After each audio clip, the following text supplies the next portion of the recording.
that's the end of it. It's a miracle you're not laying in every hospital. All decked out at the funeral home. Look at you. You didn't even break your glasses. It was the car's fault. Mama, the car didn't back over the driveway and land on the Pollard's garage all by itself. You had it in the wrong gear. I did not. No, you put it in reverse instead of drive. The police report shows that. You should have let me keep my LaSalle. Your LaSalle was 8 years old. I don't care. It never would have behaved this way, and you know it.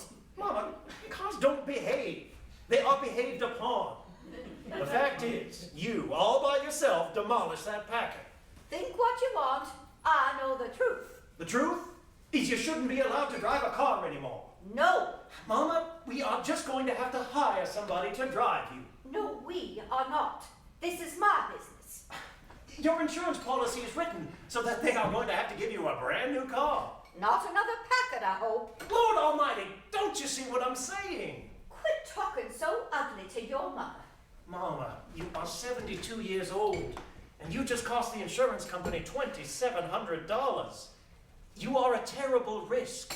Nobody's going to issue you a policy after this. You're just saying that to be hateful. Okay. Yes. Yes, I am. No, I'm making it all up. Every insurance company in America is lined up out in the driveway, waving their fountain pens and falling all over themselves to get you to sign on. Everybody wants Daisy Worthing, the only woman in the history of driving to demolish a 3-week-old Packard, a 2-car garage, and a freestanding tool shed in one fell swoop. You talk so foolish sometimes, Booley. And even if you could get a policy someplace, it wouldn't be safe. I'd worry all the time. And look at how many of your friends have men to drive them. Miss Ida Jacobs, Miss Ethel Hess, Aunt Noni. They're all rich. Daddy left you plenty enough for this. I'll do all the interviewing at the plant. Oscar in the freight elevator, he knows every colored man in Atlanta worth talking about. I'm sure in 2 weeks' time I can find you somebody perfectly good. You won't have to do anything, Mama. I told you. I'll do all the interviewing, all the reference checking, all the negotiating. Now stop running your mouth. I am 72 years old, as you so gallantly reminded me, and I am a widow. But unless they rewrote the Constitution and didn't tell me, I still have rights. And one of my rights is the right to invite who I want, not who you want, into my house. You do accept the fact that this is my house? And what I do not want, and absolutely will not have, is some chauffeur sitting in my kitchen, gobbling up my food, running up my phone bill. Oh, I hate all that in my house. You have Idella. Idella is different. She's been coming to me 3 times a week since you were in 8th grade, and we know how to stay out each other's way. Even so, there are nicks and chips in most of my wedding china, and I've seen her throw silver forks in the garbage more than once. Do you think Idella has a vendetta against your silverware? Stop being sassy. You know what I mean. I was brought up to do for myself. On Forsyth Street, we couldn't afford them, and we did for ourselves. That's still the best way, if you ask me. Them. You sound like Governor Talmadge. Why, Booley, what a thing to say. I am not prejudiced. Aren't you ashamed? I've got to go home. Florine will be having a fit. You must all have plans tonight. Going to the Ainsleys for a dinner party. I see. You see what? Ainsleys. I'm sure Florine bought herself another new dress. This is her idea of heaven on earth, isn't it? What is? Socializing with Episcopalians. You're a doodle, Mama. I guess Aunt Noni can drive you anywhere you need to go for the time being. I'll be fine. I'll stop by tomorrow evening. How do you know I'll be here? But I'm certainly not dependent on you for company. Fine. I'll call first. And I still intend to interview colored men. No. Mama! After the ball is over, after the break of dawn, after the dance is leaving, after the stars are gone, many a heart is aching, if you could read them all.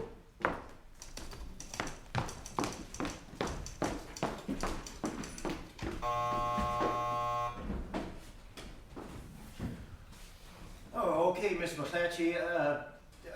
Send him on in.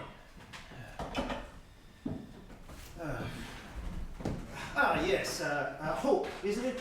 Yes, sir. Hope Colburn. Have a seat there.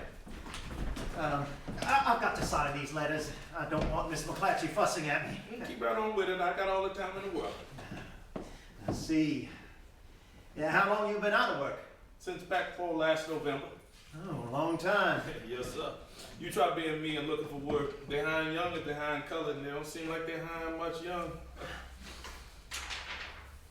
Mr. Weather, your people, they Jewish, ain't they? Yes, we are. Why do you ask? I'd rather drive for Jews. Look, folks always talking about how they stingy and cheap. They don't say none of that around me. Oh, good to know you feel that way. Now, tell me where you worked before. Oh, yes, sir. That's what I was getting at. Once I worked for this woman over on Low 5 Points. What was her name? I forget. She's the president of the Ladies Auxiliary over yonder at the Ponce de Leon Baptist Church. Always seemed like she talking about God and Jesus and do unto others. You know what I'm talking about? I'm not sure. Go on. One day she said to me, Mr. Webb, one day she said, "Hope, come on back to the back. I got something for you." So I go on y'all to the back, and Lord have mercy, she got all these shirts and collars on the bed, yellow, nasty, like they've been stuck up in a shift robe and forgot about. That's right. And she said, "Ain't they nice? They belong to my daddy before he passed. We finna sell them to you for 25 cents a piece." What was her name? That's what I was thinking. What was her name? Anyway, as I was going on to say, and the fool could see that those whole bunch of shirts and collars ain't worth a nickel.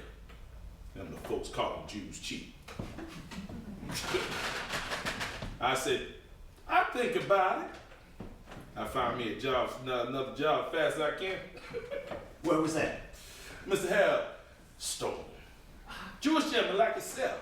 Yeah. Judge, live over on Little Water Road. I knew Judge Stone. You don't say. He the one give me this suit when you're done with it. Time to. Yes. You drove for Judge Stone? 7 years and about to death, didn't die. And his wife didn't move to Atlanta didn't move to Savannah with her people. Yeah. She said, "Hope, you want to come with me to Savannah?" Because my wife dead by then. I say, "No, thank you. Couldn't leave my grandbabies." And I don't get along with that Geechee trash they got down there. Judge Stone was a friend of my father's. Don't mean. I have to say you need somebody to drive your family. Now, what I be doing? Driving your kids to school, your wife to the beauty parlor, and like such? I don't have any children, but Oh, now that's a shame. My daughter, the best thing ever happened to me. Oh, were you young yet? I wouldn't worry about it. I won't. All right. Thank you. Did you have a job after Judge Stone? I drove milk truck for the Avondale Dairy the whole walk. One just was. Hope, what I'm looking for is somebody to drive my mother around. Oh, if I may ask, how come she ain't hired for herself? Well, it's a delicate situation. Oh, she done gone around the bend a little. That happens when they get on. Oh, no, nothing like that. She's all there. Too much there is the problem. It just isn't safe for her to drive anymore, but she won't admit it. I'll be frank, I'm a little desperate. I know what you mean, Mr. Weather.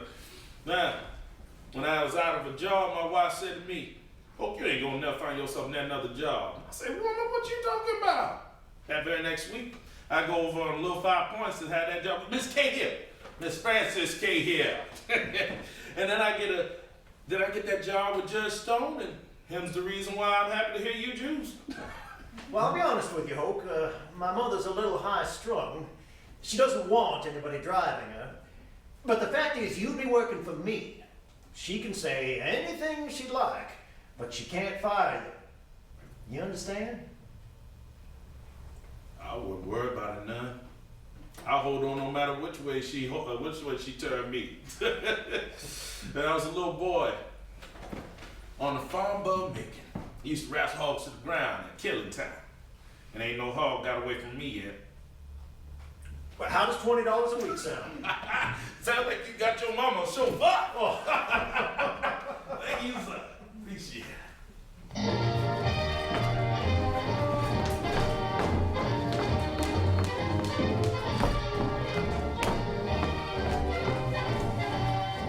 LSMFT, LSMFT. Lucky Strike means buying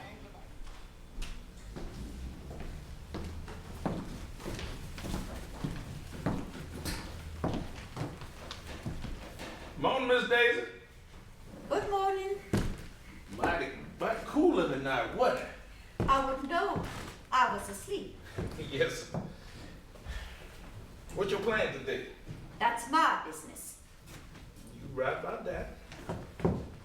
Well, I dare say we're running out of coffee and Dutch cleanser. We, Just say we're running low on silver polish too. thank you. I will go to the Piggly Wiggly on the trolley this afternoon. Miss Daisy, why? How come you don't let me carry you? No, thank you. Isn't that what Mr. Weather hired me for? That's his problem. I'll find myself something to do. I'll tend to your zinnias. You leave my flower bed alone.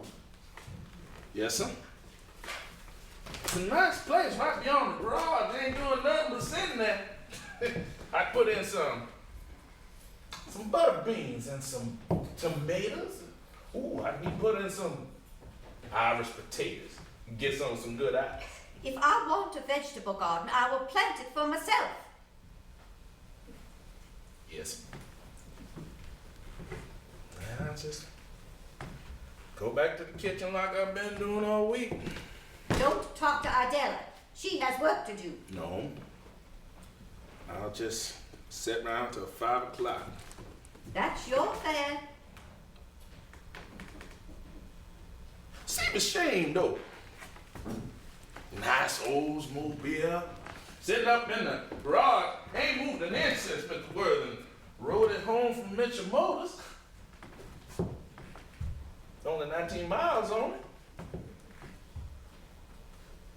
Seemed like the insurance company give you a whole car for nothing. That's your opinion. My other opinion that a fine rich Jewish lady like yourself don't belong dragging up steps of no bus, lugging no grocery store bags. I come along and carry them for you. I don't need you. I don't want you. And I don't like you saying I'm rich. I won't say it then. Is that what you and Idella talk about in the kitchen?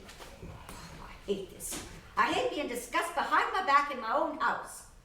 I was born on Forsyth Street, and believe you me, I knew the value of a penny.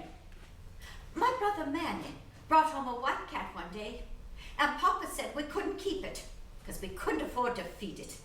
My sister saved up money so I could go to school and be a teacher. We didn't have anything. Yes, but it looked like you doing all right now. And I've ridden the trolley with groceries plenty of times. I just feel bad for sitting around doing nothing. You understand. Taking Mr. Worthing's money for nothing. How much does he pay you? Miss Dixon, that's between him and me. Anything over $7 a week is robbery. Highway robbery. Especially when you ain't doing nothing but sitting on a stool in the kitchen all day long. I tell you what. While you on the trolley to the Piggly Wiggly, I'm gonna go hose down your front steps. All right. All right, I'll hose down your steps. All right, the Piggly Wiggly. And then home, nowhere else. Yes, sir.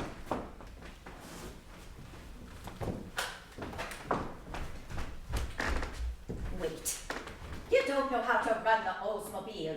Miss Daisy, I guess she's like my third arm.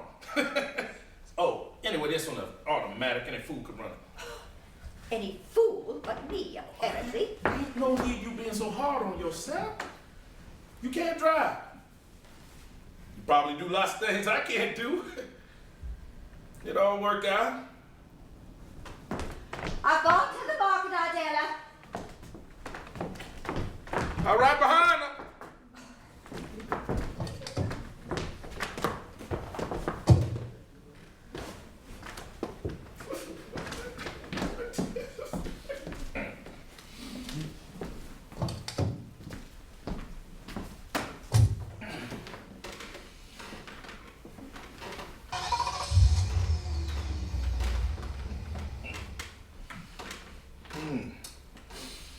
I love a new car smell, don't you? I'm nobody's fool, Hulk. No. I can see the speedometer as well as you can. I see that. My husband taught me how to run a car. Yes, sir. And I remember everything he said. So don't you think for even a second that... Wait, you're speeding. I see it. Only going 19 miles an hour. I like to go under the speed limit. Speed limit 35 here. The slower you go, the more you save on gas. My husband told me that. Barely moving. Might as well walk to the big wheel. Is this your car? No. Do you pay for the gas? No. All right then. My fine son may think I'm losing my abilities, but I am still in control of what goes on in my car. Where are you going? To the grocery store. Then why didn't you turn on Highland Avenue? Piggly Wiggly ain't on Highland Avenue, it's on you. I know where it is, and I want to go the way I always go, on Highland Avenue. That's 3 blocks out the way, Miss Go Daisy. back. Go back this minute. But I'm in the wrong lane, I can't just... Go back, I said. If you don't, I'll get out of this car and walk. You can't open the door, we moving. This is wrong. You have to go back to Highland Avenue. Mm-hmm. I've been driving to the Piggly Wiggly since the day they put it up and opened it for business. This isn't the way. Go back. Go back this minute. Yonder. The Piggly Wiggly. Get ready to turn now. Yes, sir. Look out! There's a little boy behind that shopping I cart. see it. Pull in next to the blue car. Are we close to the door? Next to the blue car. I don't park in the sun. Fades the upholstery.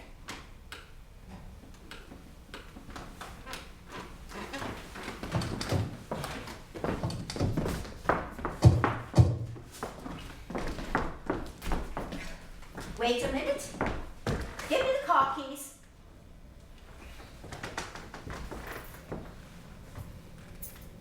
And you don't need to go telling everybody my business. No. Don't forget the Dutch cleansing now.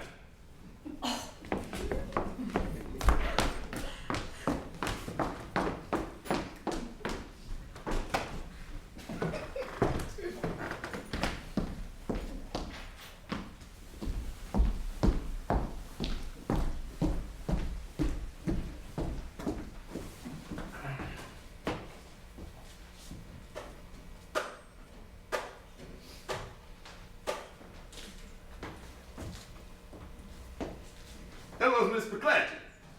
This whole Coburn here, is he in? Mr. Worthing, guess where I'm at?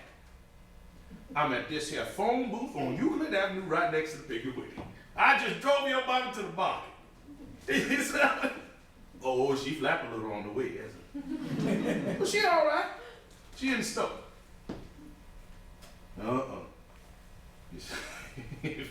Miss Daisy look out that window, she don't see me, she drives to throw a fit right there at the checkout. It only took her 6 days. Same time it took the Lord to make the world. Yes, sir.